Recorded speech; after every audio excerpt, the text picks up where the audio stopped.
Hey, hey, hey, good morning, everybody. It is that time again. It is week 5. It's the Blitz.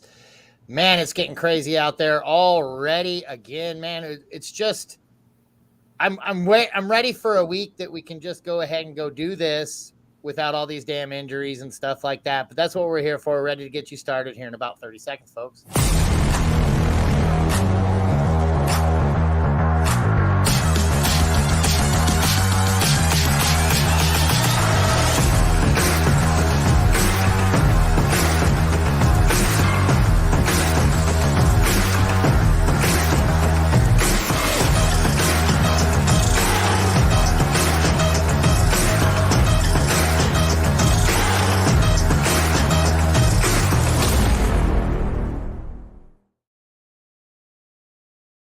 And we are back. We are live. We are ready to answer your guys' questions. Make sure you get them in the comments, and they will take that whatever priority.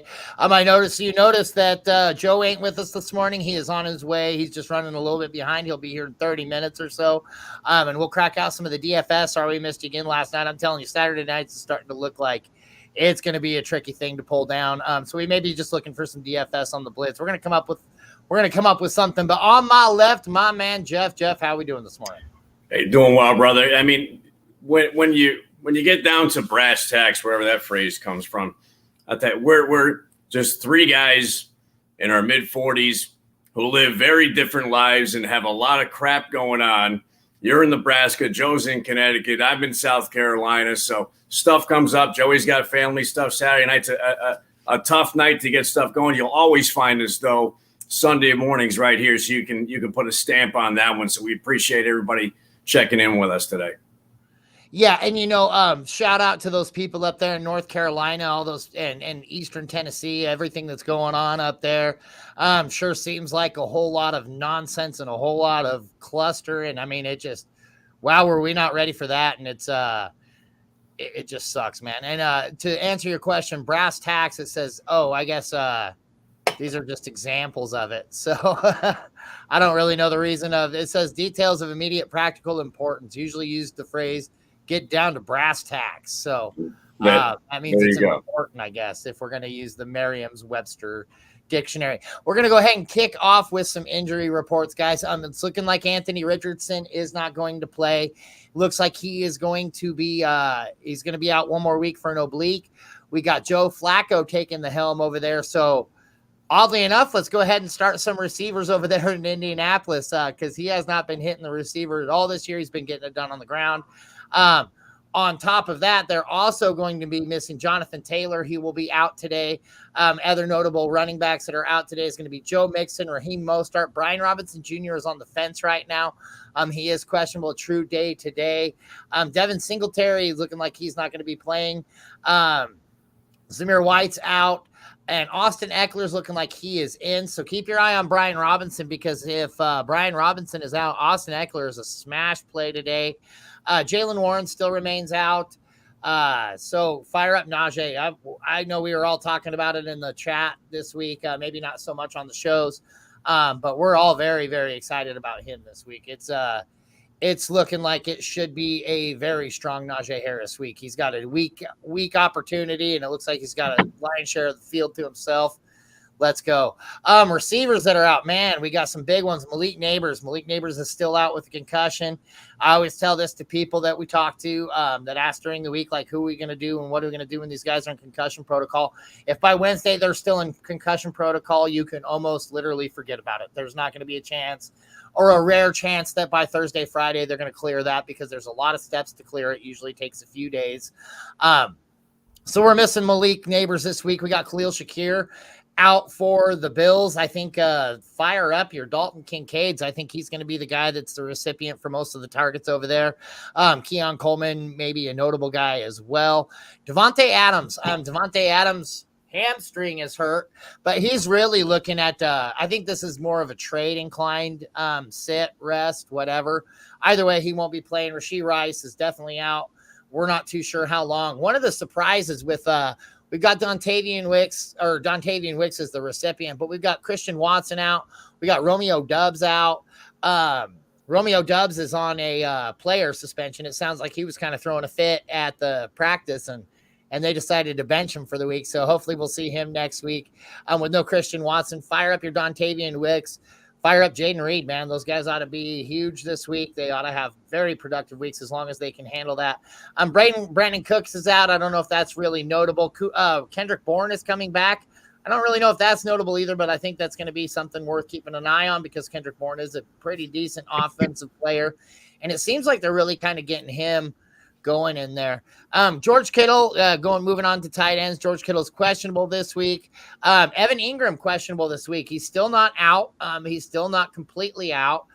Trey McBride is questionable, but it looks like he is going to play today. Taysom Hill looks like he's out this week at the tight end position. We can almost do a whole show, I think, Jeff, on injuries, just on the players that are out and the players that we're going to be subbing in there to get it done. Michael Mayer's out for personal reasons. I think it's probably his personal reason is that he's still pretty upset that Brock Bowers got drafted by this team when he was showing a ton of promise out there. Oh, what a mouthful, man. And a couple notable ones there that I find interesting is you got Joe Flacco in Indianapolis, and as odd as this sounds, the Cleveland offense last year didn't do a goddamn thing until all of a sudden Joe Flacco got there and he's putting up 300-yard games. It's the revival of Joe Flacco. So I'm curious. I mean, they do have some injuries, so I'm curious as to how he will fit into that offense or how well that'll work out. If it can work out like it did in Cleveland, it should be interesting. The other one is Jaden Reed. The two games that he's played with Jordan Love versus Malik Willis have been night and day. On FanDuel, Jaden Reed, you got about close to 60 FanDuel points in the two games that he's had with Jordan Love versus maybe 12 of the two games he had with Malik Willis. So with those injuries, I'm real high on Jaden Reed this morning. So we'll see what kind of questions we get. But those two I'm very interested in. Yeah, I mean, with injury comes opportunity. That's one thing that, and especially in the scape of DFS, right? And we're gonna hold off on the DFS a little bit. We want Joe to get in here. I'm telling you, Joe's our DFS cash guy. He's the guy that really wins the money here, I think, out of me and Joe. When I look at our balances, we got like 14 to 25 cents sometimes in our account, and he's usually rocking a pretty solid fortune in there. So definitely want to wait for him on the DFS. But I mean, like Wan'Dale Robinson is another guy that's a smash grab today with Malik Neighbors out. I mean, Wan'Dale Robinson has been good even with Malik Neighbors in. And so he's, I think, going to be the recipient of that. I think Darius Slayton might be a real good play today. People like that because they're not going to have much of a running game. And Daniel Jones, while he has sucked this year, they are still producing numbers that are fantasy relevant. So, I mean, let's get these guys out there. Another one of the big injuries right there to like, say, Joe Mixon. I mean, Cam Akers coming up again this week. I think Cam Akers has a little bit of a better matchup. He didn't look terrible last week, but he didn't look anything great by any standards. But again, and like say Austin Eckler, if Brian Robinson declares out. One thing is, how do you feel about Jonathan Taylor? Do you think that his backup's worth it? Do you think that Trey Sermon is a guy that we're going to be playing in this situation, or have you learned to? I've played Trey Sermon. He's on a few of my dynasty leagues. I've never gotten like more than 5 points out of that guy. But what's your take on Trey Sermon? I'm kind of staying away from that whole thing with so many moving parts. And I mean, Jonathan Taylor, I tell you, we had so many high hopes for him. Maybe not necessarily last year, but the year before he was the consensus number one pick, and he has fallen flat in his face seemingly since then. But Indianapolis, I'm steering clear of just because I don't know what to make of that. I mean, Anthony Richardson can't stay healthy, period. And I don't know what's going to happen with Joe Flacco, whether he's going to be – I mean, when he was in Cleveland, and Njoku and Yoko, whatever you want to call him, was his number one target. I don't know if Flacco is going to be targeting tight ends, wide receivers. I don't know. So it's just a mess over there. I'm completely staying away from that one, Mike. I got you. Yeah, same here. It's like I said, I'm not going to be getting into that at all. I'm just I like Joe Flacco. I like Michael Pittman. I like Alec Pierce. I think that those are going to be – I think those guys, even Kylan Granson as a stab out in the dark for a tight end, just because Joe Flacco has shown that he is a guy that can run this offense fairly well, at least in the passing aspect of it. I mean, all those guys look fantasy relevant once Anthony Richardson left the game this week, outside of Alec Pierce. Alec Pierce is a monster, and Josh Downs is the other guy to keep your eye on. Sure. We got our man Trans-Siberian. What's happening, my brother? It's good to see you. He says, okay, boys, half PPR. Give me one wide receiver and flex out of this bunch of bananas. Hunt, Jay Hill, JSN, Wan'Dale Robinson. Sad news. I traded away Jeff's boy, Zach Moss. That's awesome. I'll go ahead. Since he traded out your boy, we'll go ahead and let you take this one, bud.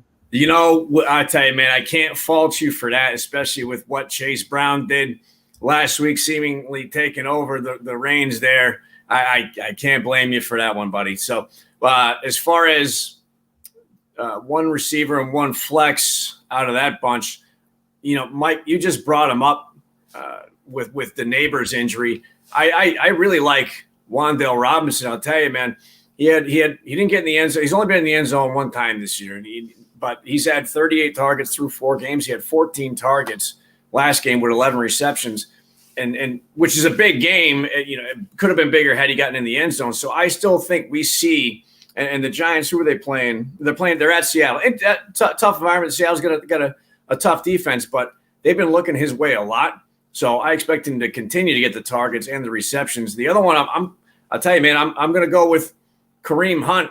This seems to be a revival from a handful of years ago when Kareem Hunt, you know, went on the loose in Kansas City until that whole hotel thing went down and he went to Cleveland and it was all out the window until he came back to Kansas City. I was high on Carson Steele last week.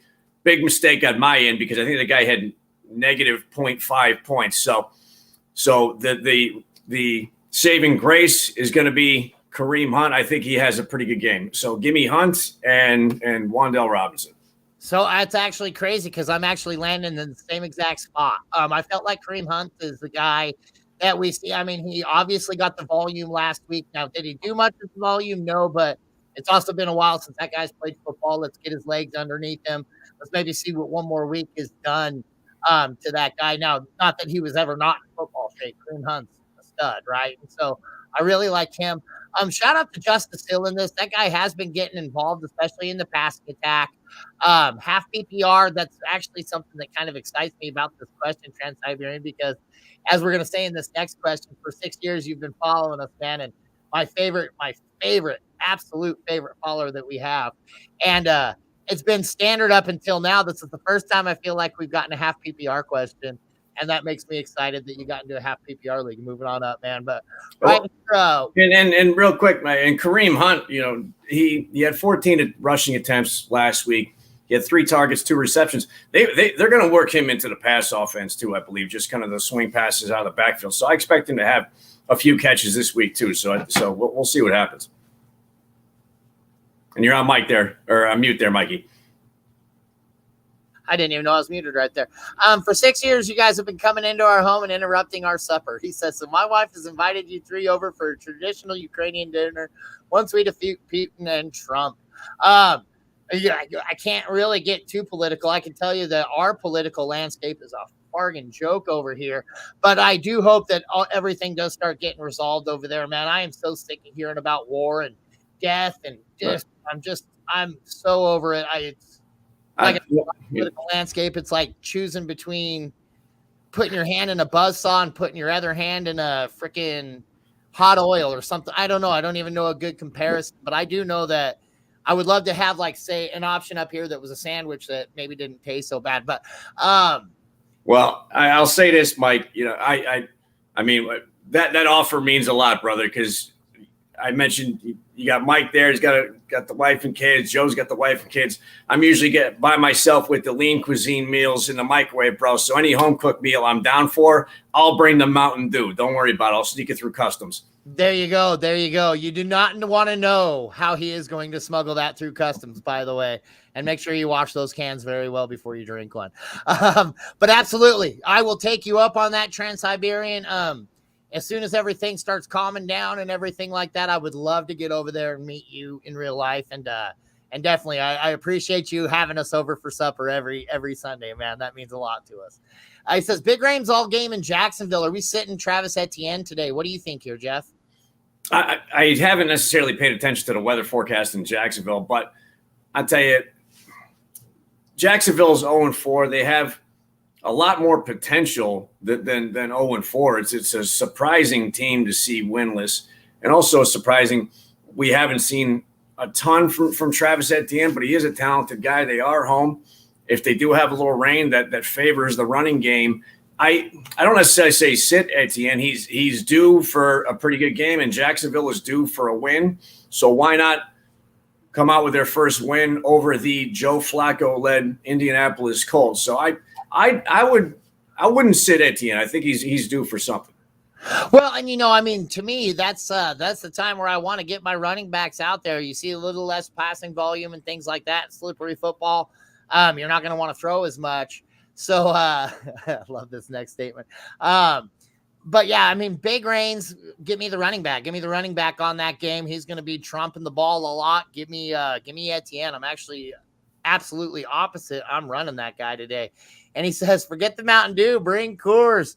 And once again, I just got to throw out there, you're a man after my own heart, Trans-Siberian. You always have been. So, Mike, we bring Coors. I'll bring the Coors. It's going to be Coors Banquet, though. I'm not necessarily a Coors Light guy. So give me the Coors Banquet. I'm like Johnny in Cobra Kai, man. Give me the Coors Banquet.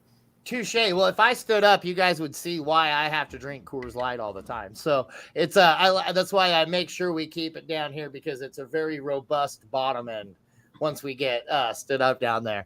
But yeah, loving that call, bringing Coors. And I think the cans are thinner anyway, so it might be easy to smuggle them in for you there, Jeff. What do you got on the slate today? Like, who are some guys that you're looking at on your regular lineups and waivers and things like that? I know I do a separate waiver show for fantasy and frames. Quite a few guys I was high on this week, but any waiver ads that you're going to be thinking are going to be big difference makers this week? I know one of the biggest ones this week was Dontavian Wicks. Like, are you feeling Dontavian Wicks has himself a good game, or is he maybe a guy that benefits from being a 2 and a 3 in systematic offenses where he has not as much attention on him? I think he'll have a pretty good game, but it's like I was mentioning before with the Jaden Reed FanDuel point thing with Jordan Love. They have some pretty good chemistry going on there. So I like him. I don't like him as much as Jaden Reed. And what I'm waiting for is a breakout fantasy game from Josh Jacobs. I was so high on Josh Jacobs before the season started, just because I thought it was a great situation over there. We saw him put up some great fantasy numbers with the Raiders, and he just hasn't come to fruition. Will it this week? I hope so, because I've got him in a league of mine. So we'll see what happens. But getting back to your question, Wicks, I can see him. I can see him maybe having a. He's kind of like the Darnell Mooney to the Drake London from the other night. I don't know if Jordan Love has a 500-yard game in him, but I can see him getting 5 or 6 receptions around that 70 to 80 yards. But I expect Jaden Reed to have a bigger game, and I'm hoping they get Josh Jacobs more in the mix there. What are your thoughts? The one first thing is, like, I think Josh Jacobs, I think that's a team that you actually see utilize the running game a little bit more in the colder months, right? Because when you start playing Lambeau in November, December, things like that, that's a different animal over there. It's a lot harder to throw the ball, kind of like a wet field, right? You're less prone to pass first. You're more prone to run first. So I bet they're probably, in this case, maybe just saving his legs a little bit, airing it out a lot more while they still can in games that have a positive script. I do think Jordan Love is a guy that can get you 500 yards in a game. I think that team is also a team that's still trying to kind of find their identity. With that injury of his, I think it kind of threw a loop in the plan a little bit as far as how they were projecting to go forward with this offense. And I think we kind of start seeing a little bit more of a maybe not a 50-50 mix, but probably more like a 60-40 mix pass to run scenario. So I do like that. I think Dontavian Wicks, I think he's going to be one of those guys that unfortunately he doesn't favor very well having the double coverage or getting the fades on him. I think Jaden Reed is a guy that has proven he can handle double coverage pretty well. But I think they're going to be able to go 4 wide on these guys. I don't think they really have too many more options outside of Josh Jacobs.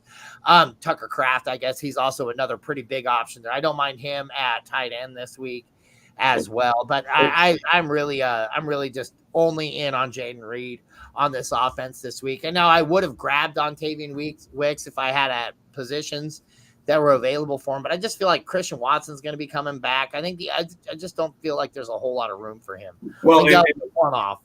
And sorry, I didn't mean to interrupt, but sticking with Josh Jacobs, I got a DM this morning about Josh Jacobs. Does he start Josh Jacobs or Chuba Hubbard, which is an interesting one. I don't know what your thoughts are as far as that's concerned.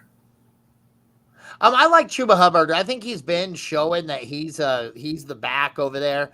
I think Miles Sanders is cutting into it a little bit more than I'd like him to, but I think Chuba Hubbard is going to continue until we see Jonathan Brooks get back from IR and fully healthy and everything like that.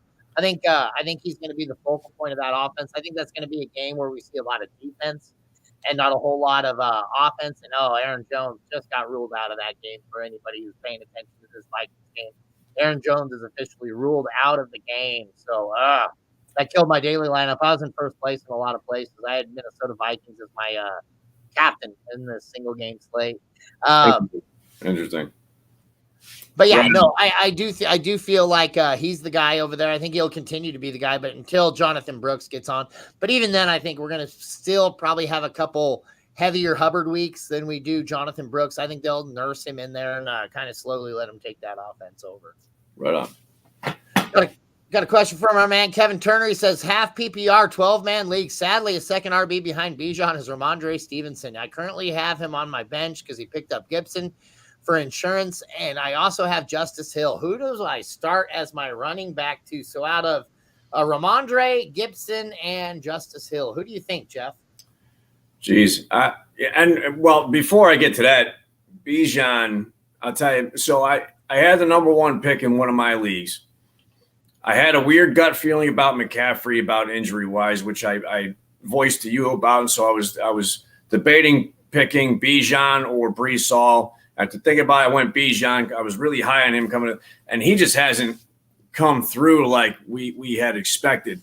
He hasn't had bad numbers, but he hasn't been the I mean, we expected him to be the Dalvin Cook to Kirk Cousins in Minnesota, carrying that over to Atlanta. We just haven't seen that out of him. So having said that, can you really trust Antonio Gibson? Antonio Gibson's kind of like an A.J. Dillon. He's not as bad. We all know my feelings on A.J. Dillon. He sucks. Don't do anything with him. But Gibson's not necessarily there yet. I would stick with Stevenson. I don't know what your thoughts are. I actually really like in a half PPR. I think Justice Hill is my guy in this one. I don't really like anything coming out of that Patriots offense right now. Again, Kendrick Bourne coming back does add a weapon. And he's a weapon that they seem to integrate quite a bit into their game plan. But I really just still can't confidently start anybody from that offense with any hopes of having them. I mean, yes, they could have a huge game, but it's just not likely at this moment that offense takes off and is explosive. I know week 1, Ramondre looked great, but ever since then, that offense has looked, again, stagnant. They haven't been able to get a lot done. They're winning football games, and they're winning them on the defensive side of the ball. Justice Hill's been getting involved enough. He's getting about 5 to 10 catches a game, on average. I think that's going to be enough volume, and plus the running volume behind Henry to give me a confident and a half PPR. I feel like we're going to be splitting hairs here. I don't think we're going to be getting over 7 to 10 points out of any one of these guys, but if there's any one of them that I feel like can find the end zone, I feel like it's going to be Justice Hill. I feel like it's going to be a breakaway by Justice Hill. I just don't want to fall into the trap that we talk about is basing a guy who you're going with off of his previous week alone. Because really, I mean, Justice Hill had a great week last week. Seemed to be a bit of an anomaly. Yeah, does he get some targets and some carries? Yeah, but with New England playing at home against the pitiful Miami Dolphins, who we had high hopes for, that have turned into an absolute dumpster fire, I can see Ramondre. I mean, I can even see Gibson getting some getting some points there too. But Justice Hill, I feel like maybe that's that trap where he had a great week last week. They're going to hit it again this week. I just don't think he'll repeat. But I guess time will tell, and you have both of our takes. So hopefully that helps, Kevin. We'll see what happens, I suppose. Absolutely, yeah. Nope. I think that like I said, I feel like Hill will be a guy that you can almost set a floor to about 7 points, and I just don't feel like I can do that with Ramondre. I do like Ramondre Stevenson out of those Patriot running backs, but again, man, I just don't like that Patriots backfield. I don't think that they're doing what they should be able to be doing as far as that team goes. I mean, they're such a good football team as far as defensively and how they're able to plan and everything like that, but they just can't seem to. I mean, their quarterback is insert blank here. It's Jacoby 1 minute, it's Drake May another minute. Neither one of those guys able to get anything back with any semblance of a consistent gaining first down finding offense. And that's what that team desperately needs. And so if they lean more on their running game and they're able to get a little bit more push off that offensive line, that team could be a pretty decent team. They're at the very least, they're going to win you football games because they're going to be, that defense is fairly solid still. Another matchup that I've been kind of eyeballing this week was the Carolina-Chicago. Now, do you see this being a game where Caleb Williams can turn it around? I'll tell you, man, I don't know if they figured it out yet. So we saw a glimpse a little bit from last week. Keenan Allen is back, correct? And he's good to go, I think. Yes. Yep. So with him back, certainly that. But I just, man, have they really put it together? And it's almost weird to think that Andy Dalton and the Carolina Panthers have more of a chemistry. He has more of a chemistry with his offense than seemingly Caleb Williams does with his, even though he has a ton of weapons there. So I tell you, man, I like Chicago to win the game.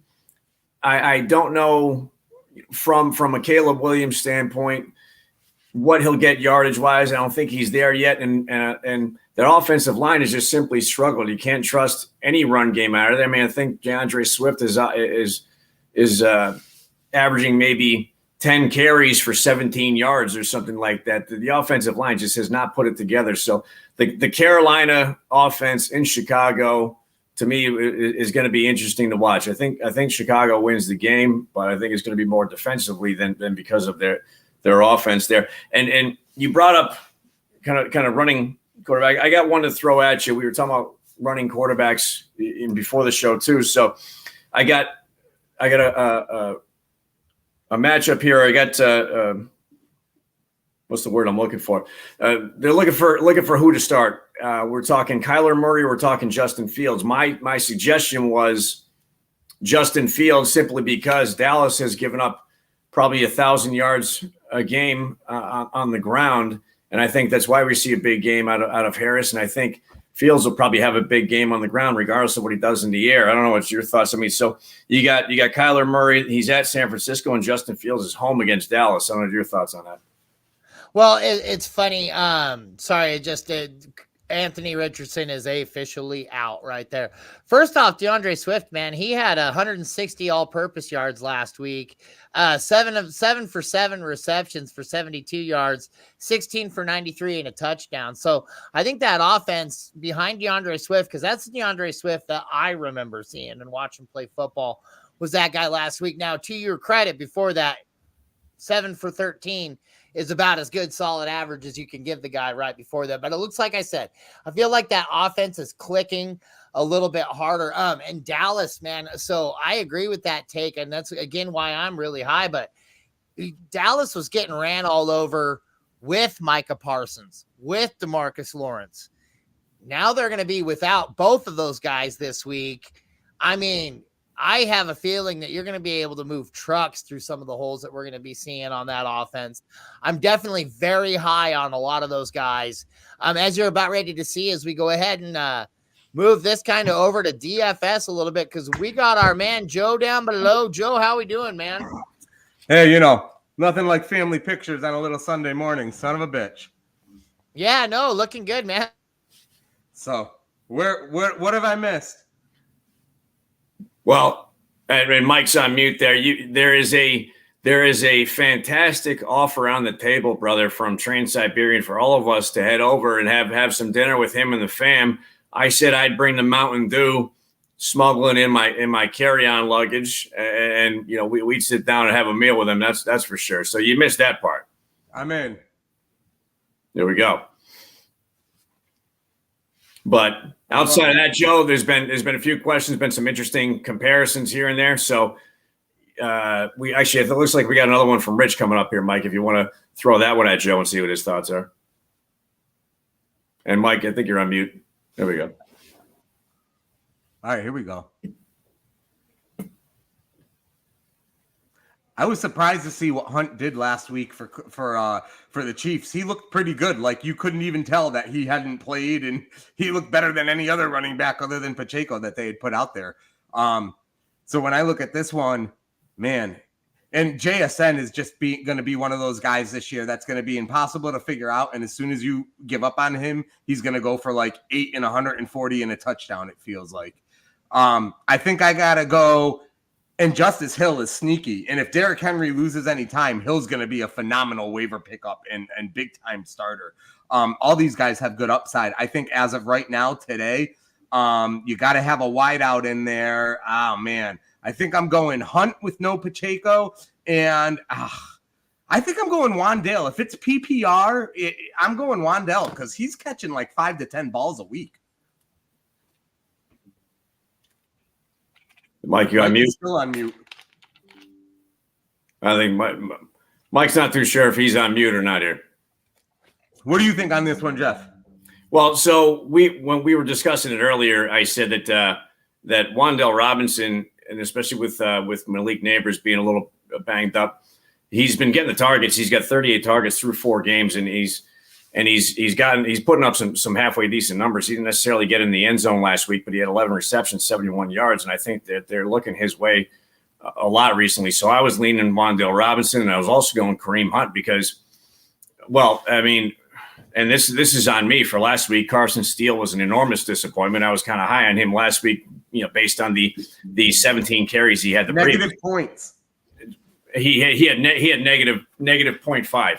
So I was leaning Kareem Hunt, getting back to his previous glory with the Kansas City Chiefs. So I was going with them. Justice Hill was an interesting one because he's come up a couple times this morning. So Justice Hill, I just don't want to fall in that trap of what he did last week. And it's not last week though, Jeff. He all season long he's been the same. He's basically 10 points without getting in the end zone. The way they use him in the passing game. And he, more obviously rushing, you're not looking for rushing touchdowns out of him with Henry there, but he's been really prevalent for them in the passing game.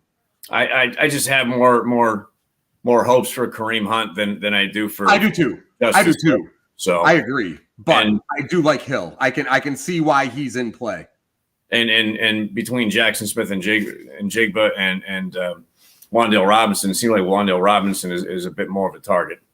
Your Neighbors point's really good. No Neighbors today. That's official. He is out this week. So, yeah, I mean, Wan'Dale was flirting with double-digit receptions with Neighbors playing. So you would think. Mike, you show on mute. All right, you show off mute now, Mikey. You let it roll. Nope. We still cannot hear Mikey. That's all right, though. Listen, we say teamwork makes the dream work. I wasn't here for the first half hour. Mikey, we get the nice part of Mikey, which is his beautiful face. And we don't have to listen to his Denver Bronco, pipe dreams and stuff. So we'll be okay. Well, what you want to hang up and go back on? Oh no! But if Mikey hangs up, he hangs up the whole show. Well, we'll move on. What I can see in the comments on the next question, we got Rich checking in with a Steelers logo. So Rich checking in. He says start 2 PPR. He's got Ford, Madison, or Hunt out of the 2 there. That's what he's got. So if I'm going to answer this one first, which I tell you, man, I'm staying the hell away from Cleveland. We just made our points about Kareem Hunt. I think that's probably a good move to go with. And then in Vegas, I think Joe, actually, you were talking about Madison yesterday, about especially on the DFS end being a good pickup. I think he has more of an upside than Ford does. So for me, I take Hunt and Madison out of those 3. What are your thoughts? 2 out of 3. I agree 100%. And I like this one because at the beginning, going into week 1 and probably even week 2, I mean, Hunt wasn't on the table, but Ford, people were high on Ford, and he scored early in the year or whatnot. And I liked Ford going into the season, but 4 weeks in, you realize that Cleveland offense is not doing much. It's a real tough match for them this week defensively. So I definitely like Mattinson without White. He's the breadwinner there this week for Oakland or for Vegas as far as the running game goes. He's showing explosiveness. They just need to get him some red zone touches. And Mattinson's thing is, I don't think I can remember a running back that I've seen fumble at the goal line more than that guy over the last 5 years. And then Hunt, for all the reasons that we've already said, as long as he's the starter in Cleveland, I look for Hunt to go for 50, 60, 70 yards and a touchdown pretty much all of these weeks for the Chiefs, probably. It's amazing, too, because when you talk about Alexander Mattison, we know him more from Minnesota, and he was kind of the handcuff there to Dalvin Cook. If you were drafting Dalvin Cook back in the day, you were also taking Mattison because of the injury risk. Anytime he stepped up in Minnesota, the guy had a monster game. All of a sudden, he's not there anymore, and then the guy just sucks as bad as A.J. Dillon. Yeah, I brought him up again. I brought him up earlier. A.J. Dillon sucks. I guess I'm hoping Madison doesn't fall into that A.J. Dillon trap, but it's just weird, man. You could bank on him getting similar points in Minnesota, and now we haven't seen that from him since. There's a few guys. You're absolutely right, and it's funny, but there are, throughout our 25 years of doing fantasy football, there are a few running backs like Mattinson where as the backup, he's always been great. And in your head, you're like, oh, if this guy was ever a starter, then he gets the starting job somewhere and he's a complete dud. I don't know if it's a mental thing or what. Hey, real quick, and I don't know if you guys, Anthony Richardson, I just noticed is officially out today. Yeah. Yep. I don't know if you guys can hear me now. There we go. I don't know what the hell is going on there, man. My thing just kept kicking me off as far as the audio thing goes. I'm with you. And I had said earlier, we landed on Hunt and Rondell. I think that's a good call there. But on this one, I feel like Hunt and Madison are the guys. Now, I'm with you, though, 100%. That is the most spot-on take about Madison I've ever heard. The best number 2 out there, possibly, because the guy puts up numbers as a number 2. But, another guy who's probably pretty bad about that is Tony Pollard. Pollard was an amazing number 2. And then, boy, you give him that limelight, and he just kind of clams up. But, Ford, LeGarrette Blount.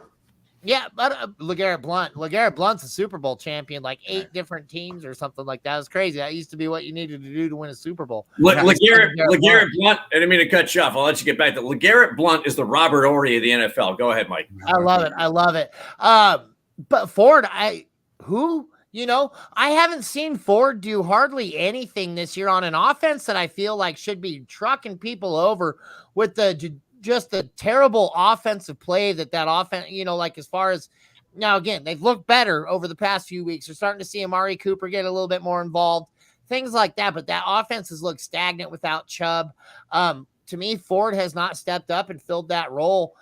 Give me Madison against Denver, but I don't like it. But Hunt for sure, dude. I'm way high on Hunt this week. Ford is funny because he's got the yards this year. Ford's averaging close to 75 total yards a game. He's only got 1 touchdown is the problem. Right. I mean, it just doesn't seem like he's he's just not putting up the numbers that you need him to put up on an offense that, I don't know. Like I said, I mean, I guess 70 yards is pretty decent. 7 points a game, but. No, but you need the TDs. But so real quick on that, Chubb's off. So obviously Chubb's not ready. Chubb is now off of the IR, I believe, right? Because we're in the week. I believe. We're another couple of weeks. We're gonna have a Nick Chubb play, which will be really interesting to throw into the mix. That is a guy that, I mean, I'm not too sure if he is, because there is a lot of, but if you're in a pretty thin league or anything like that, there is a chance Nick Chubb is out there available on your waivers. This is probably the time to go grab him. Trying to see if there is, he is returned to practice. Yep. Nick Chubb has returned to practice. So he is out there running on the football field, but he still is on the pup. So. Okay. Good clarification. Thank you. Well, my last thought, and then no Anthony Richardson for the Colts today. To me, the fantasy outlook for so many guys change because it's Joe Flacco. Now, granted, there's no Jonathan Taylor either. But I'll tell you what, I like the running back now that it's Flacco more too, because the offense is just better with Joe Flacco. So that would give me, I keep on thinking this week, and I don't know how many questions we've gotten about Goodson for the Colts starting in Jonathan Taylor's place. And what the hell is the guy's name starting for James Tracy Jones, Casey Jones for the Giants, who's also starting at running back today because Singletary's out. I keep on looking at those two thinking, which one do I feel better about? And now I was leaning towards the Giants Tracy, but now with Flacco playing, I like Pittman. And now I feel like I kind of like Goodson more at running back. I don't know. What do you guys think about the Flacco play now? We discussed that earlier, and I told Mike I'm staying away from Indianapolis pretty much completely. Even with Flacco. Yeah, because and yes, he did well. I mean, the guy did really well when he stepped in Cleveland last year. Can he reproduce that? I don't know, man. Last week. He did good last week. I guess we'll see what happens. I can't necessarily bank my FanDuel week or my lineup on what Joe Flacco does. That's all. It's a fair point. Yeah, no, I'm having to start Joe Flacco in quite a few leagues today, but those are deep dynasty leagues where I don't have any quarterbacks left or anything like that. Man, big news. I don't know if you guys are watching this game right now, but I just saw that Aaron Rodgers is down, apparent knee injury. Looking like here we go again. Come on. Are you serious? I forgot that was a 9:30 game. I forgot about that, Mike. Jeez, glad you brought it up. Yeah, I didn't bring it up because I knew people weren't watching football. They were probably watching us, so I knew that was going to be normal. We got our man.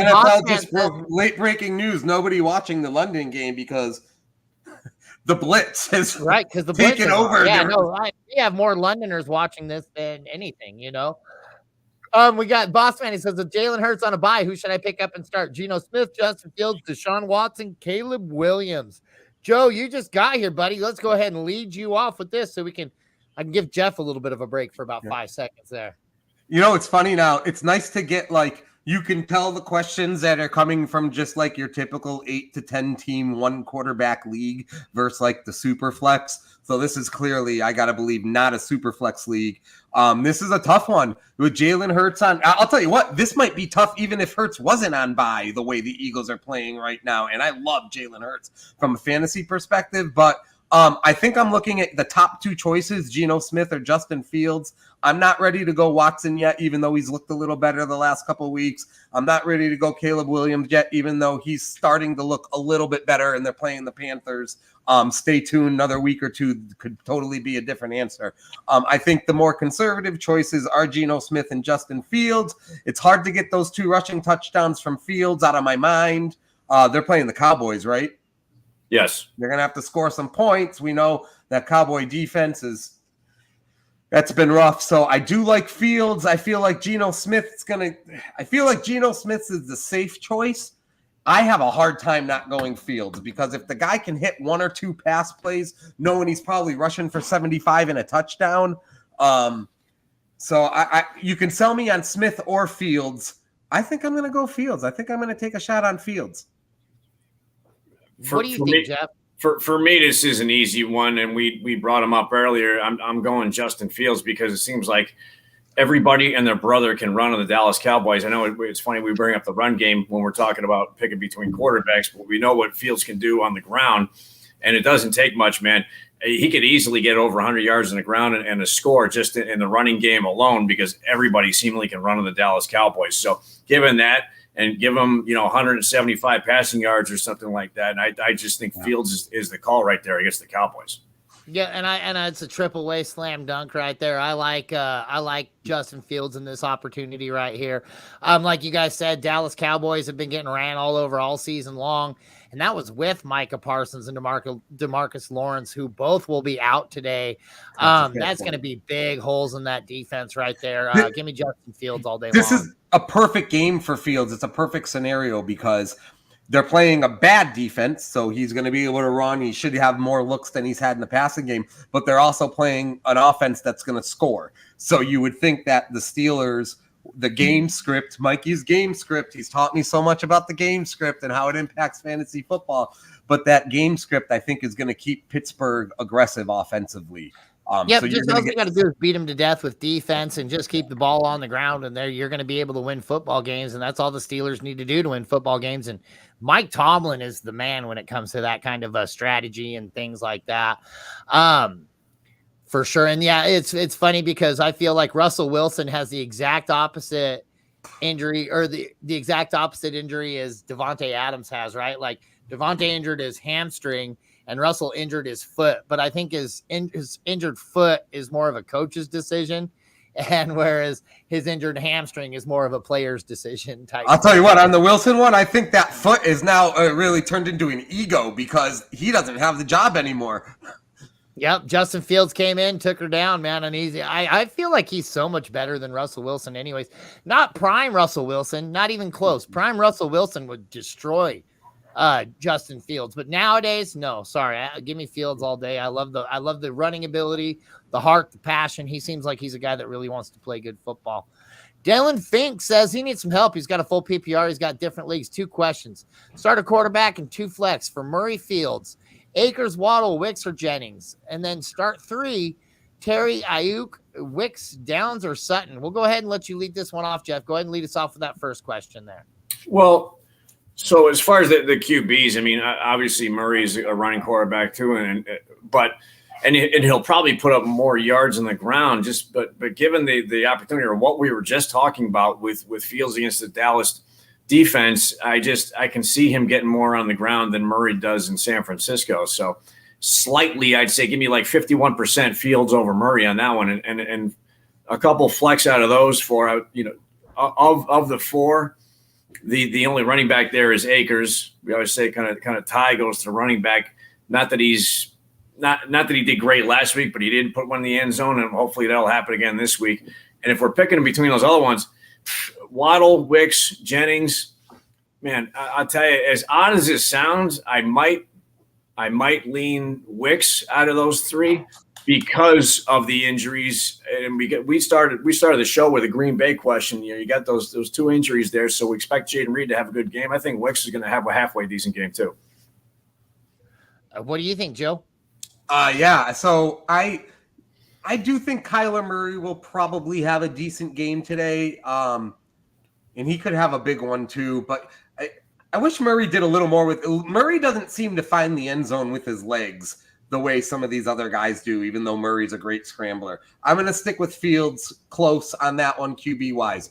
I think Wicks is actually my first of the 4 for the 2 flex. Without both Dobbs and Watson and Love back, I love that combo of Reed and Wicks today for Green Bay. So I'm definitely in on Wicks.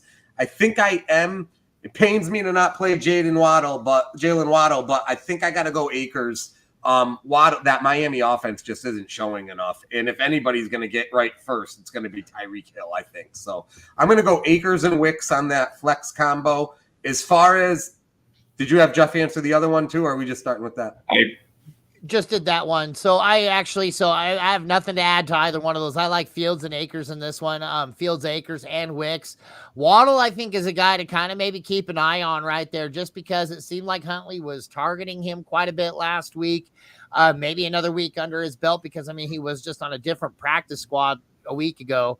Maybe with another week under his belt, because, man, that's a lot of talent out there that all that you have to do is get the ball close. I mean, so it's really not that hard to run a Miami offense coming from a guy who can't even run up a set of stairs. I'm not saying like that there's anything like easy about the NFL, but I think that's a guy to keep an eye on is Waddle. But unfortunately, yeah, those guys are in bench status. So back around the horn, Jeff, what about the second question? So I guess my first one, Terry, does that mean Terry McLaurin? Is that what we're talking about? I'm assuming so. Yeah, it has to be. So McLaurin, Ayuk, Wicks, Downs, and Sutton, you got to have 3.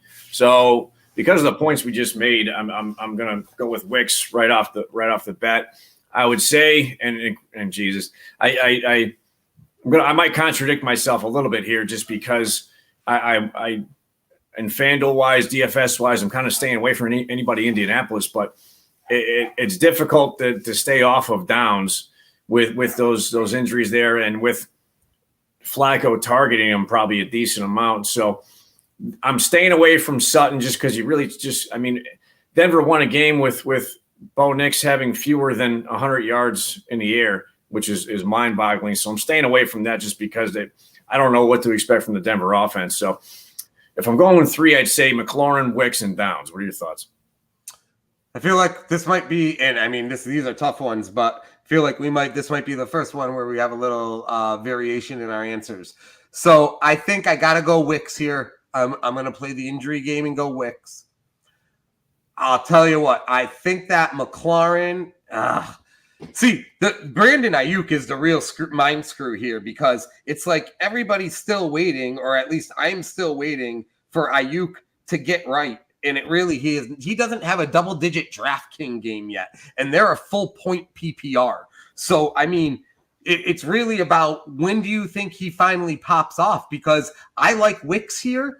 Terry McLaurin is starting to have a heartbeat offensively. He's got 23 and 18 his last 2 DraftKings games. I got to go McLaurin. I got to go Wicks. So for me, after that, I'm going to actually sit Downs here, and I'm between Ayuk and Sutton, but Sutton's gone for double digits and a touchdown the last 2 weeks, and they're home against the Raiders. So I don't know if I would actually, if it was my team, my lineup, my button to hit, I'm not sure I can really bench Ayuk there for Sutton, but I think I like McLaurin, Wicks, and Sutton there.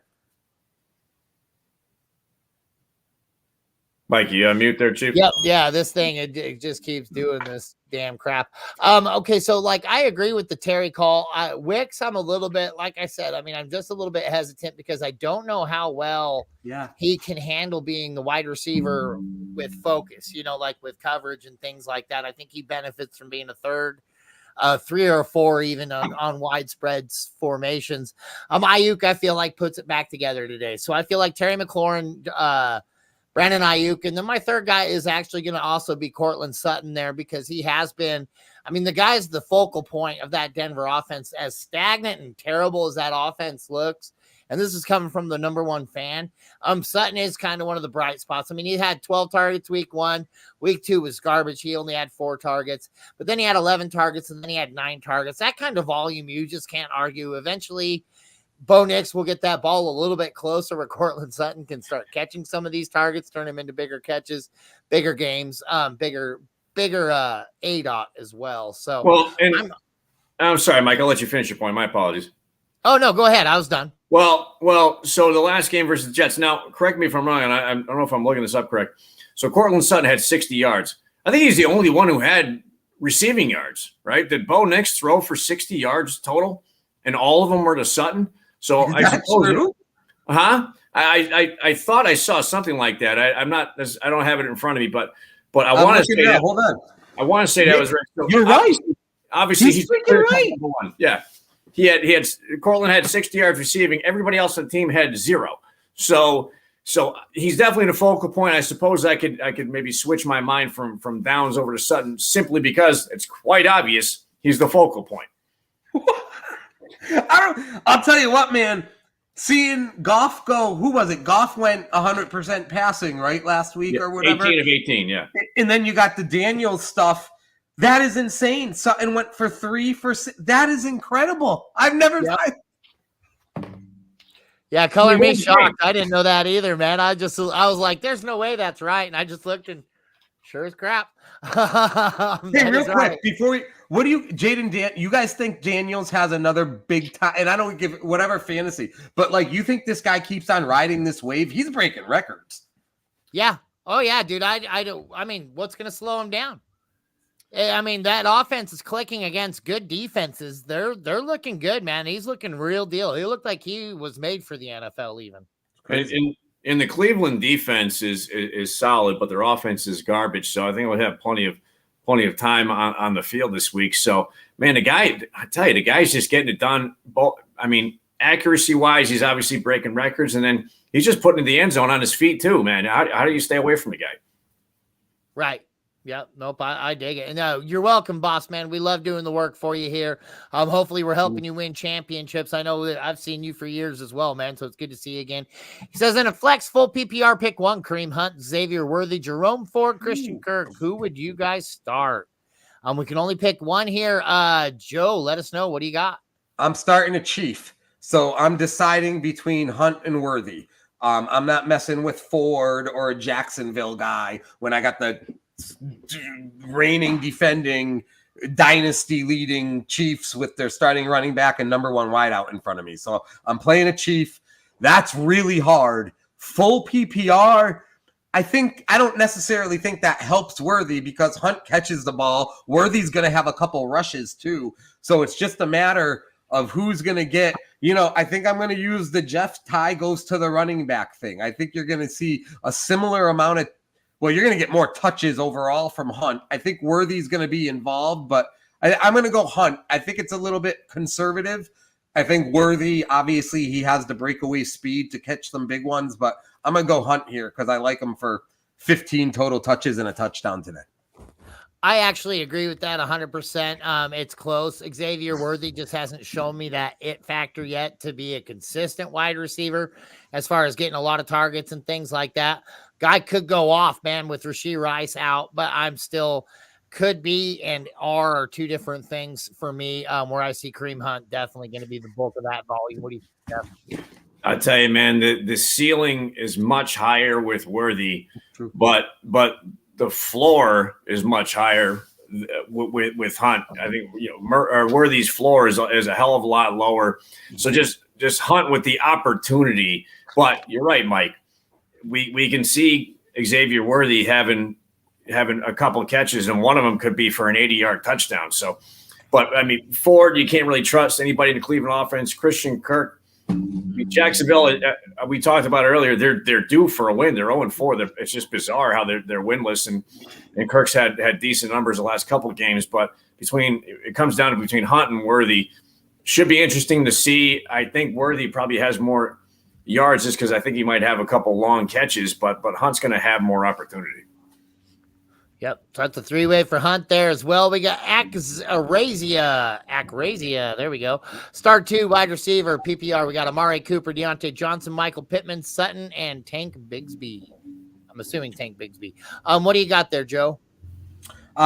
So, man, this is a tough one too. And Amari Cooper, and we all agree nobody's playing the stock market on Cleveland right now. That being said, Cooper's been better the last couple of weeks, although he wasn't great last week. Oh, man, this is a tough one. Deontay Johnson, I'm playing Deontay Johnson with Andy Dalton. I think I'm going Deontay Johnson and Michael Pittman here. I feel like you could overthink this one quite a bit, but in the end, I'm going to go Deontay and Pittman. I like it. What do you think, Jeff? Yeah, man, there's something between Deontay Johnson and the Red Rocket the last couple of games. They have had it going on for sure. So Deontay Johnson, man, Johnson and the Red Rocket, that's a great combo right there. So, and then I agree with you. Coop, that's funny, man. Cooper is just bizarre. He has those games where he had a couple touchdowns a couple weeks ago, and then he had one catch for like 15 yards or whatever. He has those games. You just can't necessarily predict when the hell they're going to show up. So, but with Pittman there, we talked about Sutton. I think we take Tank out of there immediately. We talked about Sutton. I can't necessarily trust the Denver offense, even though he's the quite obvious number one. So I'd also just say Deontay Johnson and Michael Pittman because of the Flacco factor, man. You got Andy Dalton and Joe Flacco, the old school guys, seemingly getting it done with the young bucks at wide receiver. I like it. I agree with both takes there. Amari Cooper is a guy that I'm really high on today. I feel like he's been seeing a lot more targets, getting a little bit more target share. Deontay Johnson, I feel like might have a little bit of a cool down in his tank just because I feel like the Red Rocket is going to come down to earth eventually. It's between those three for sure. Sutton and Tank are out. I'm going to lean Cooper and Pittman, but I don't mind Deontay and Pittman as well. So you're going to go with the majority of us. You're going to go with Deontay and Pittman. If you're just going to take my advice out of there, which would be crazy because these guys are freaking football geniuses. You're going to go with Deontay and Pittman right there. So we got our man Boss Man coming back. He says, Josh Jacobs, James Conner, Chuba Hubbard. Pick two. Jeff, lead us off here. It's a love affair, Chuba. I tell you, man, of the three, I like Jacobs. We said it earlier, man, the guy is due. He's had the carries. I think maybe he's been in the end zone once, perhaps, but he's breaking records too with that. You see that stat with Jacobs and receptions last week? The guy's got like more receptions than any running back ever without scoring a touchdown on one. Well, and because of that, we'll take that stat and we'll run with it, pun intended. So Josh Jacobs of those three, I think, is the top one to go with. So if we're looking at Connor and Chuba, I tell you, man, I'm leaning Hubbard based on just again, it's the red rocket factor there, and with Carolina, I know it's a tough matchup in Chicago, and they got a halfway decent defense, but James Conner, man, he's getting up there in age. Marvin Harrison Jr. seemingly getting more targets. Not that they have the same position, but just scoring wise, it's spread around a little bit more than you can stamp Conner having a touchdown every game or every other game last year. It doesn't seem to be the case this time. So give me Hubbard and Jacobs. On this one, I actually agree with that. Hubbard has been the guy over there again. I mean, I feel like that's not going to be something that sustains long-term, but I think this week for sure, give me Chuba, give me Josh Jacobs. Josh Jacobs is due for a huge game, man, a double touchdown. But again, like I said, that team is notorious for throwing the ball a lot during the months of September and October because they know that they're going to be running the ball a lot in November and December. So that's just how it is playing Green Bay football.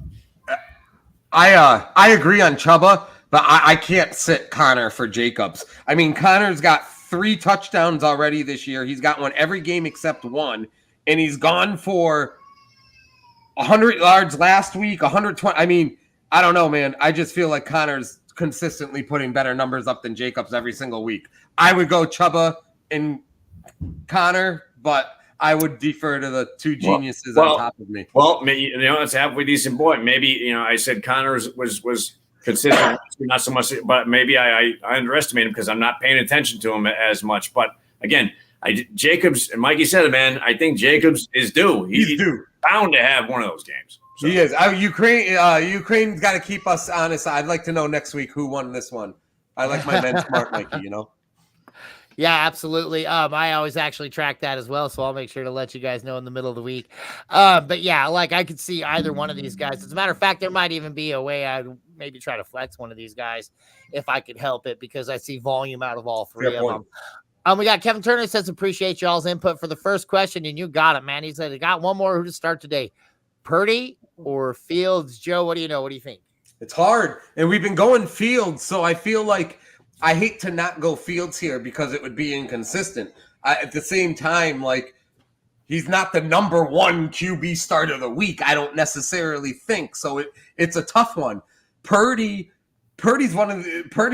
literally one of the only guys who's actually throwing for 20 fantasy points a week almost consistently. Not many guys are actually doing that right now.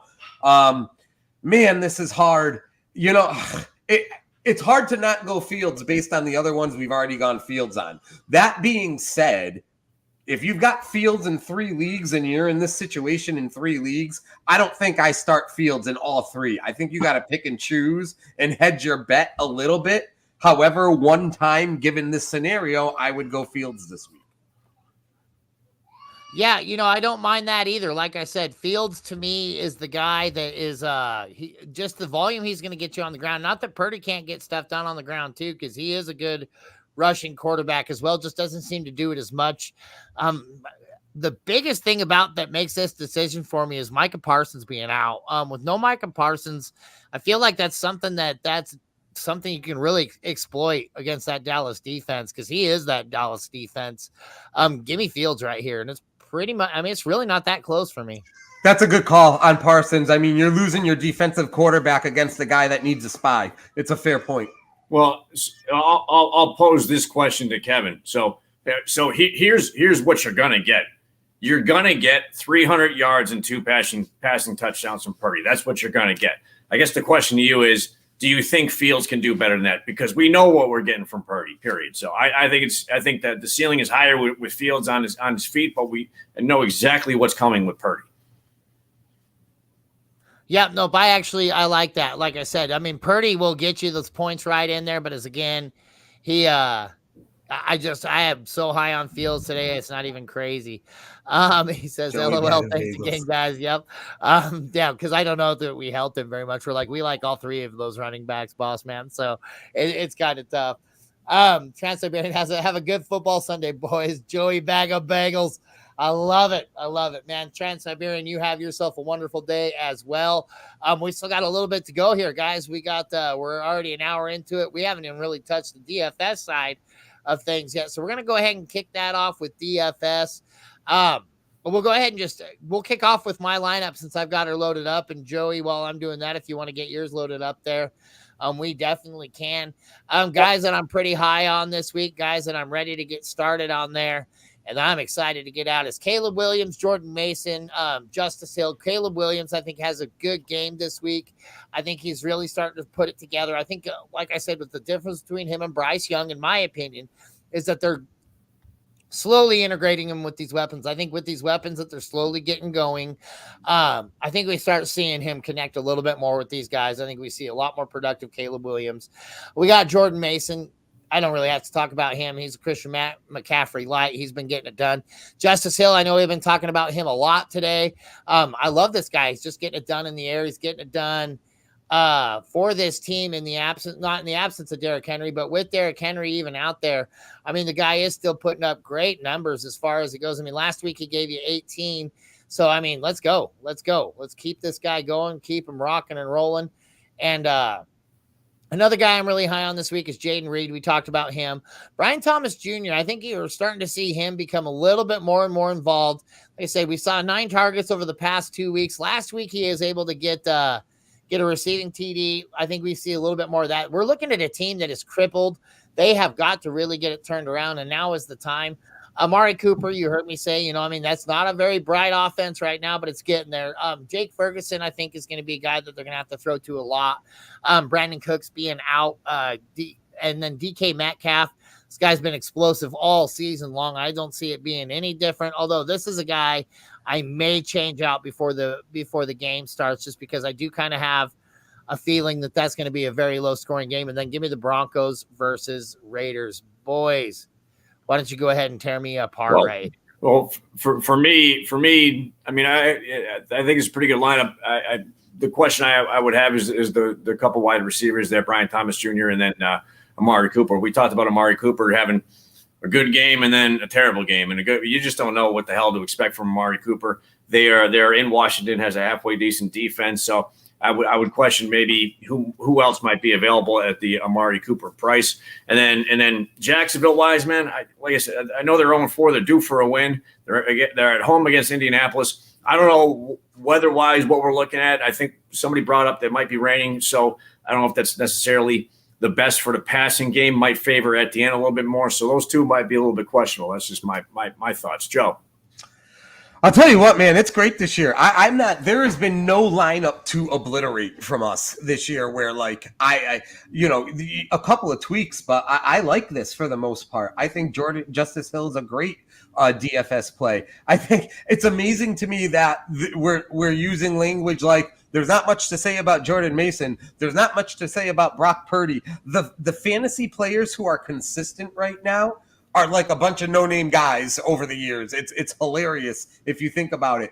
From a wide receiver perspective, I think the only guy I would probably change out is Cooper. And Cooper's got the ability. He could go for 4 for 60 and a touchdown on the first drive because that's how Cleveland is sometimes. But when I'm looking at the other options, you could put Deontay Johnson, Michael Pittman, or McLaurin, which are all the guys we just talked about in that scenario with Cooper. They're all the same price or a little bit cheaper. Do I make that tweak? Probably. But other than that, I like what Thomas is doing for Jacksonville. They're 0-4. I mean, Jacksonville's season is factually on the line this week. I think that's going to be a high-scoring game against Indianapolis. So I'm good there. I love the target share that Ferguson got in his first week back for the Cowboys since he's come back from injury. So I'm happy there. And DK Metcalf, the bottom line with Metcalf is this is the most consistent 4-game stretch I can ever remember seeing out of Metcalf. He's been really good 3 out of 4 games. So if he's taken that next step to kind of stabilizing his consistency, I'm fine there. The only other devil advocate I guess I would say to that is, what was Metcalf's price? 8,200. Yeah, So if you I look guess on my screen right there, I've actually got it right at the 8,200 for the flex. We got like Tyreek Hill at 86, Kyron Williams at 84, DK Metcalf 82, James Cook. Chase is, and what's Chase? Jamar Chase is going to be the 93. 93, because this is FanDuel, not DraftKings. Right. Okay. Yeah, so, I mean, I don't know, man. I kind of like it's tough. Kyron Williams is a good play, but I can't sit here and say that he's that much. I mean, Metcalf's basically gotten you 3 out of 4 weeks, and they're a good team. So I've got no problem with Metcalf there. There you go. And I love the Denver defense. I think we're all playing the Denver defense this week. We're locking it in. We subbed out. While you were talking about it, I subbed out Wan'Dale Robinson in there for against Seattle, because I feel like he's the guy that can get that job done. So that saves you some money somewhere else too, doesn't it, Mikey? Yes, actually, not a whole lot. It actually, I think I only have about 200 salary remaining was it. I got you. But I like the rest of these guys. I like their opportunity. DK Metcalf, I'll be mulling that over throughout the show. But let's go ahead and kick yours off there, bud. I like it. All righty. You can either pull yours up, Joe, or mine, whatever you want. If you're looking at mine, it's the Josh Allen lineup. You want me to switch to you? I can. Doesn't matter to me. Yeah, if you want to pull mine up, it's the Josh Allen. I got a few lineups there. A couple Lamar Jacksons, one Justin Fields, and I got a Josh Allen one, which I feel like I like better out of the 4. Here it comes. Come on. Well, as he's talking, like I said, you said Josh Allen? Yeah. There it is. All right. Started Josh Allen, 9,300 on FanDuel at Houston. They really laid an egg last week against Baltimore. Seemingly, Buffalo was really just rolling up until that point. It just looked like they couldn't be stopped, and then all of a sudden they got stopped in a big way. So I feel that Josh Allen is going to have a get-right game, and why not be in Houston when you can score on Houston, period. So running back-wise, Derrick Henry, Jordan Mason, those guys have been studs all year. Derrick Henry, 9,200, a little expensive. He's at Cincinnati, expecting to have a halfway decent game. Jordan Mason, home against Arizona. They're not that great against the run, period. He's 8,700, but I expect a pretty good game out of him too. My receivers kind of want to wear a little bit value right off the bat. You got Jacoby Myers, 5,800 on FanDuel. He's at Denver.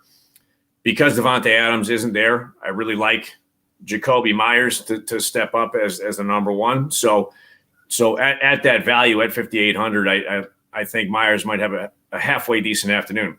Sutton, 19 targets in the last 2 games. Can't argue that. Cortland Sutton, we already said it. He had all the passing yards last game. So we'll see if he can continue that trend.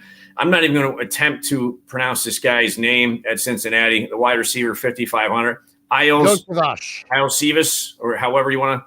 Yoshavash. Oh, okay. I shouldn't even have tried. Thank you, Mikey. So, we shall see. I needed to slip in a little value there. Shoshivash, Shawshank Redemption. We'll see what happens.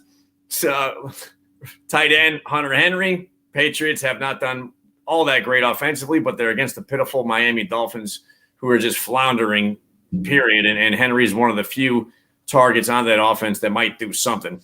Flex, I got Najee Harris because people are still running on the Dallas Cowboys. So why not flip him in for 6,500 at home against Dallas? And then I did have Denver as defense in my couple other lineups there, but I got the Patriots. They're at home against Miami, 4,100.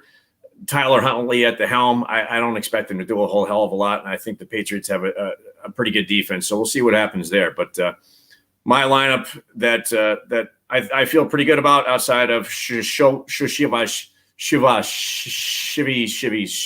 Chase. Joe, your lineup. Mikey, what do you think about Jeffries? I like it. I like Yoshavash. I do think that he's a guy that's really kind of separating himself as the wide receiver too, even over T. Higgins.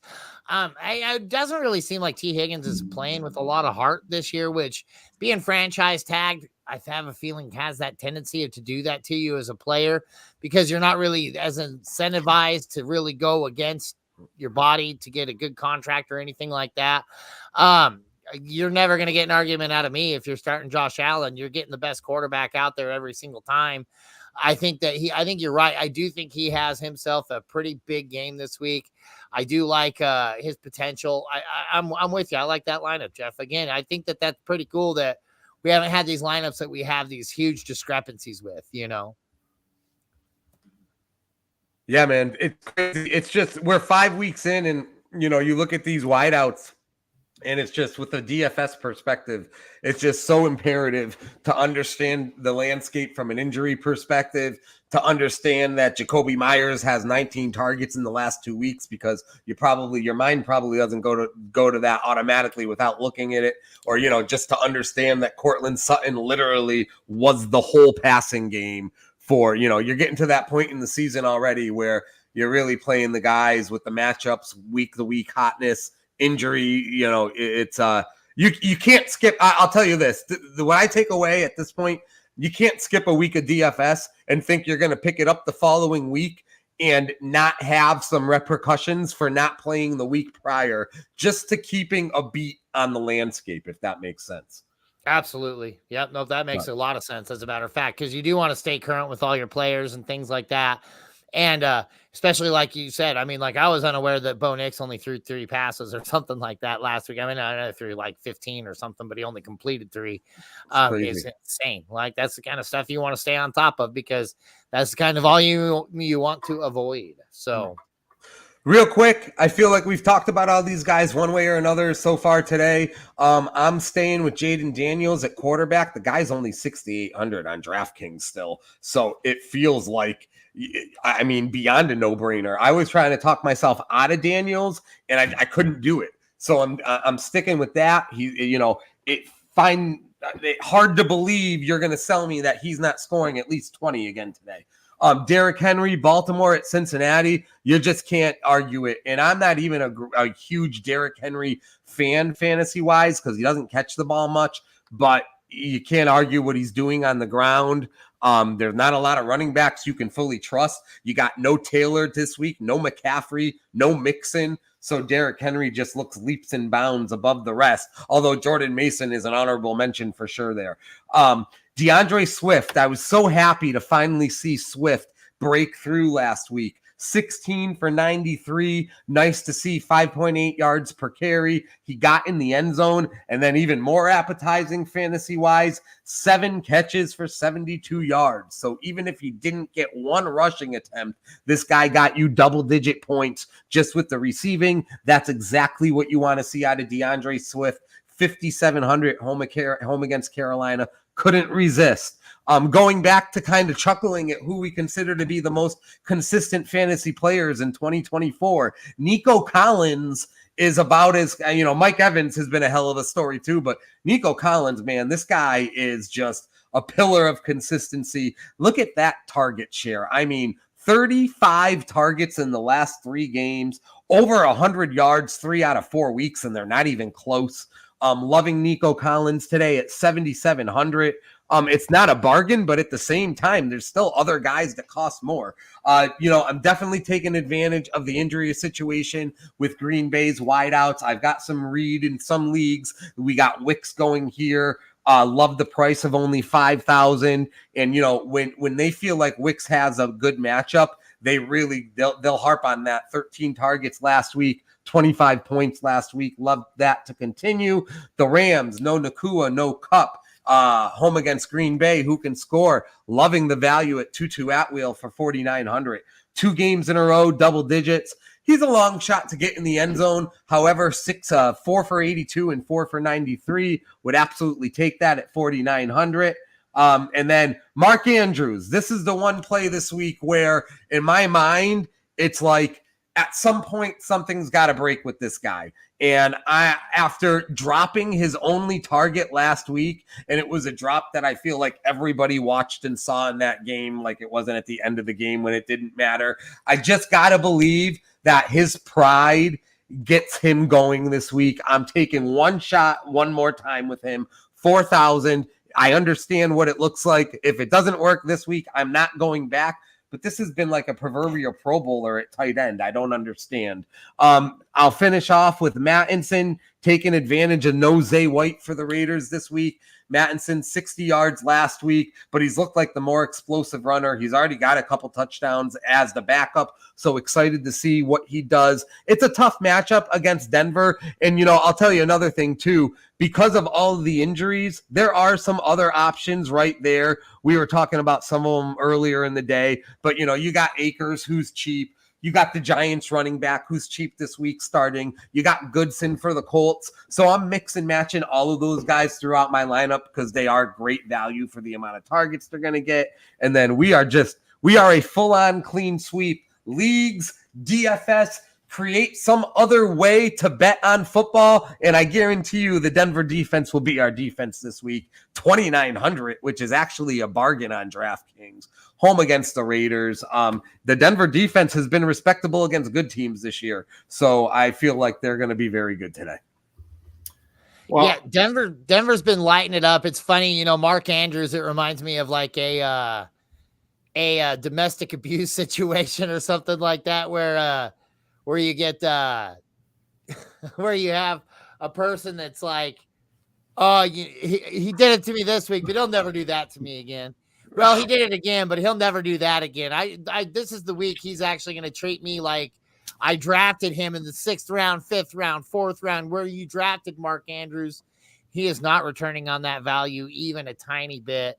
I'm with you. Oh, you would go Ertz Kraft instead?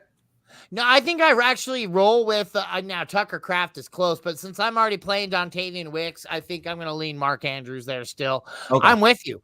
I have him in a lot of my lineups this week, not in my DFS, but I drafted Mark Andrews in a lot of my leagues this year.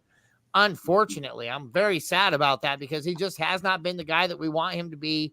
But it just can't continue like that. That offense has got to find Mark Andrews. It has. It's been the consistent thing that they've been doing for so long.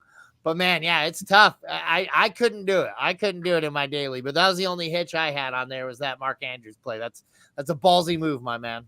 Yeah, and I'll echo that. And with all tight ends, man, I don't know what the hell is going on this year. And we all vividly remember Isaiah Likely in week 1 because he's the only one that has done anything out of any tight end seemingly the entire year. I don't get it. Right. I mean, Kincaid had a touchdown recently, and he had some halfway decent numbers. But outside of that, what the tight ends, dude? I don't know what the hell's going on. And by the way, so with about 8 minutes remaining in the game, over the pond there, you get the Vikings up on the Jets 20-10. So we'll see how that rest of that game shakes out. It seems like the Vikings could perhaps be the real deal. I don't know an update on Aaron Rodgers. We'll see what happens as the day goes on. Aaron Rodgers looks like he's back and playing. Okay. It also looks like that Jets are about ready to put some pressure on this football game over here. So they're starting to move the football. They're down in the red zone right now. So make sure you're watching that game out there. Try to catch the end of it, especially if New York scores right now. That's still plenty of time. And you know who does it better than Aaron Rodgers as far as coming back in the fourth quarter? Nobody. That guy will get down to the half-yard line. He'll throw that Hail Mary. Jets will win this game by 4. You just wait. Well, no, he'll tie the game. He'll tie the game, but they'll lose in overtime. That's the Aaron Rodgers way. So don't worry about it. There you go. With that, guys, do you have anything to add? We are all caught up on questions. We are all caught up on our DFS plays, making sure you're following us, guys. We've been cashing every single week. So make sure you tag along, hop on, and join us because we love money, and I hope you do too. But do you have anything to add, Jeff or Joe? Well, appreciate everybody checking in. I'll tell you, Trans-Siberian, expect me for dinner next week. Like I said, I'll bring the Mountain Dew. You just have whatever specialty Ukraine serves. I have no idea what they're known for. I guess I'll find out. I'll bring the chocolate babka, and then I'll end my last note. I'll bring the cinnamon babka. Another babka? The questions today, and I know I missed some, but the questions today were freaking legit. Like some phenomenal scenarios coming in to start week 5, and just appreciate the engagement because we're getting some legit. It's not like people are asking us, Purdy or Mike White. These are like legit scenarios where I'd be sweating it if I were these guys. So we appreciate you putting your faith in us to lead you to the promised land. Amen. Yeah, if you've been keeping up with us for all these years, that's awesome. If you're just joining us, even better. But the ones that have been here a long time will tell you we sleep and breathe this stuff. We try to make you guys champions, and hopefully we're getting you down to that path. And especially, like I said, in DFS, let's go make some money, especially today. My good Lord, we need it. Look at this guy. He's getting all Silence of the Lambs on us. So with that, we're going to go ahead and cut out because I'm getting nervous here, folks. Have yourself a good week. Happy week 5. Let's get it done, boys. Let's do it.